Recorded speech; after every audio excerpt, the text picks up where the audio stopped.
A graça de Deus para Israel.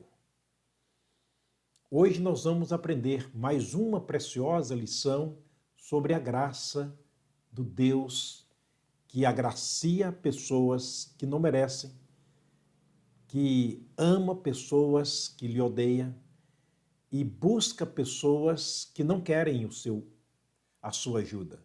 Israel é uma figura nesse sentido. Muito embora Israel sendo o povo de Deus e Deus sendo o povo de Israel, nós encontramos Deus buscando Israel, Israel não querendo a graça de Deus. Porque a graça de Deus se manifesta nas pessoas e através das pessoas. E, curiosamente, a graça de Deus sempre se manifesta através de pessoas indignas, pessoas imerecedoras. Senão, não seria graça. Como disse Paulo, de outra maneira, a graça não seria graça. Amar aqueles que nos amam, isso é muito normal. Ajudar aqueles que nos ajudam, isso é muito normal. É uma moeda de trocas, mas Deus não precisa de nós. Deus não precisa de Israel. Deus não precisa de ninguém. Conosco Ele é Deus, sem nós Ele é Deus. Ele nos ama porque Ele é amor. Ele estende sobre nós as suas misericórdias porque Ele é a misericórdia. Ele derrama a sua graça sobre os indignos porque Deus é graça. Quando Israel era menino, é uma expressão que aparece no livro de Osés, Deus falando sobre Israel. Quando Israel era menino, eu o amei, e do Egito chamei a meu filho. Olha a expressão paterna que Deus utiliza para com Israel. Quando Israel era menino, indefeso, pequeno, vulnerável, um povo sem expressão, um povo sem tribo, um povo que estava sujeito aos predadores do mundo, ele disse, eu amei esse povo indigno, esse povo sem merecimento nenhum, um povo que não tinha nada a me oferecer, mas eu amei. E do Egito chamei meu filho. É muito interessante ver como Deus trata com pessoas que não merecem a sua graça. Mesmo assim, Ele agracia. Mesmo assim, Ele estende o seu favor sobre essas pessoas. No versículo 2 do capítulo 11 do profeta Osés, Deus descreve a posição de Israel diante dele.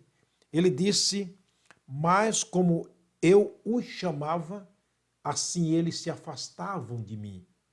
Eles queimavam incenso aos Baalins e prestavam culto às imagens de escultura.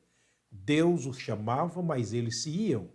Deus queria ser glorificado por Israel, mas eles glorificavam os deuses feitos de pedra, de madeira, de gesso, de metal e assim por diante, mostrando-se rebelde totalmente contra a vontade de Deus.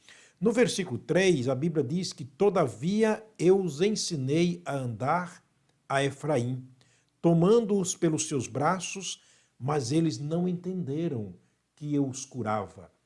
Percebe-se que Deus, na sua infinita misericórdia, Ele está indo atrás de Israel. Ele está indo ao encontro de um povo indigno, de um povo imerecedor. Mas a graça de Deus faz isto. A graça de Deus, Ele alcança aqueles que não querem Deus, que não querem a graça, porque Deus sabe que nós precisamos dele. O verso 3, o verso 4, aliás, diz a Bíblia que Deus fala o seguinte através de Israel, atraiu-os com cordas humanas, com laços de amor, e fui para eles como os que tiram o jugo de sobre os seus pescoços e lhe dei mantimento. Mas eles não quiseram. Percebe-se que Deus está insistindo com Israel. Deus está indo atrás de Israel. Deus está querendo um povo que não lhe quer. Será que esta não é uma figura exata dos nossos dias com relação a mim, a você, a nós, durante 15 anos, Deus me chamou, mas eu não escutava, eu não queria. Quanto mais Deus me amava, quanto mais Deus me chamava, mais eu me afastava dele por causa da minha má índole, por causa dos meus pensamentos errados, dos meus desejos, por causa das minhas vontades erradas, por causa daquilo que, quem sabe, eu havia aprendido no passado contra Deus. Conosco é assim, ele nos chama todos os dias e, às vezes, na nossa maneira religiosa de se apresentar diante de Deus, nós mostramos que amamos mais os prazeres do mundo, amamos mais os deuses do mundo, amamos mais os ídolos do mundo do que o próprio Deus. E ali está ele nos chamando e estendendo a sua mão. Curiosamente, você vai chegar no Novo Testamento, depois de muitos anos de luta com Israel, Deus lutando com Israel, fazendo que Israel entendesse que ele é o Deus deles. No capítulo 1 de João, versículo 11, Jesus clamou, dizendo: eu vim para o que era meu e os meus não receberam. No livro de Mateus, Jesus se apresenta a Israel.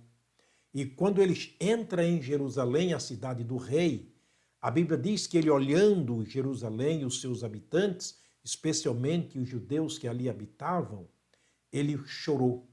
Ele chorou sobre Israel. É uma das vezes que você encontra Jesus chorando. Você não encontra Jesus sorrindo em lugar nenhum. Você vê Jesus consternado pelo nosso pecado, triste com a nossa situação.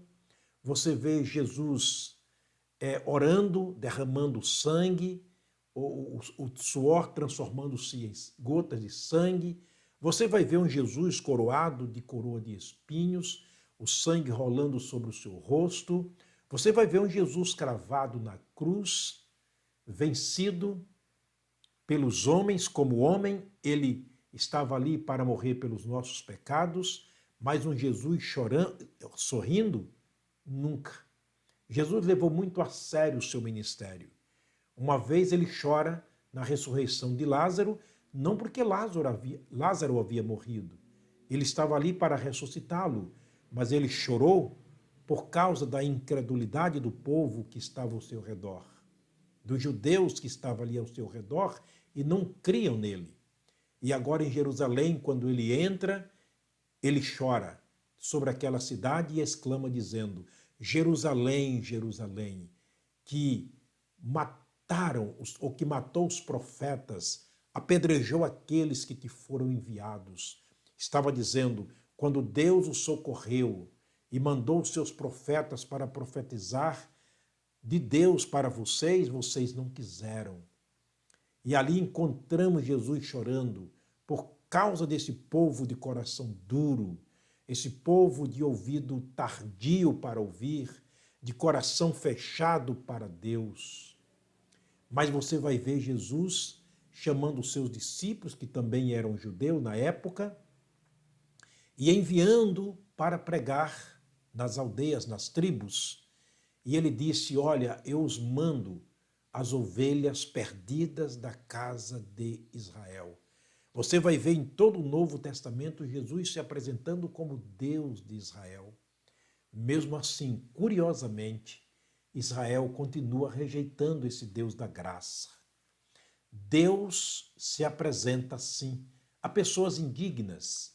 Eu não sei qual a sua idade, não sei quantos anos você tem de vida, mas os anos que você tem de vida corresponde ao tempo que Deus continua te chamando, continua te querendo abraçar, te atrair e te dar a salvação em Cristo Jesus.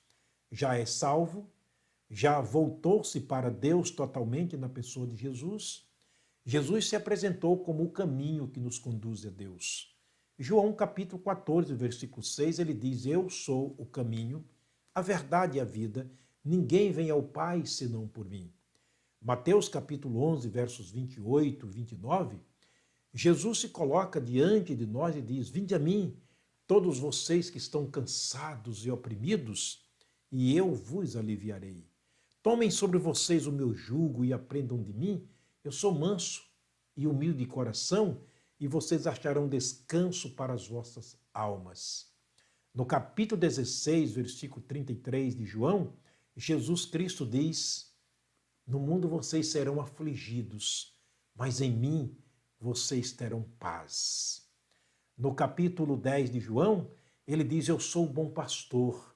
O bom pastor dá a sua vida pelas suas ovelhas. Eu sou a porta. Aquele que entrar por mim, salvar-se-á, entrará, sairá e achará pastagens.